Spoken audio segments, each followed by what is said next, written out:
Note: the following video depicts a specific configuration of the notebook. The same removal and replacement procedures apply to all configurations of the notebook. Before you begin, remove the display panel assembly. Removal.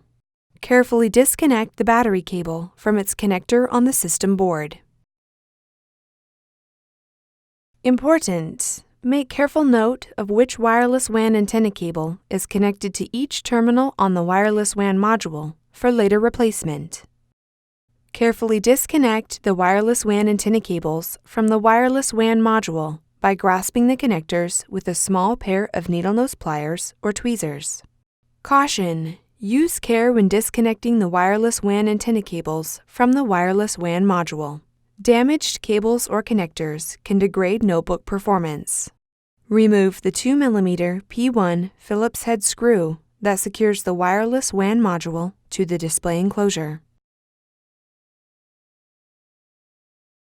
Grasp the wireless WAN module by the edges and pull gently to remove it.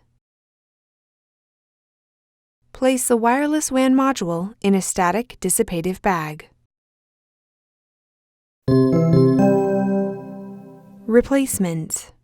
Grasp the wireless WAN module by the edges and remove it from the static dissipative bag.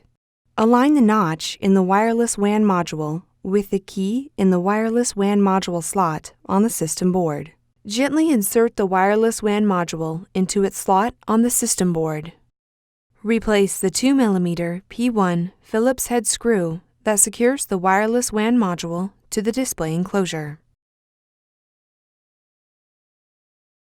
Reconnect the wireless WAN antenna cables to the wireless WAN module. Caution: use care when connecting the wireless WAN antenna cables to the wireless WAN module. Damaged cables or connectors can degrade notebook performance. Carefully connect the battery cable into its connector on the system board.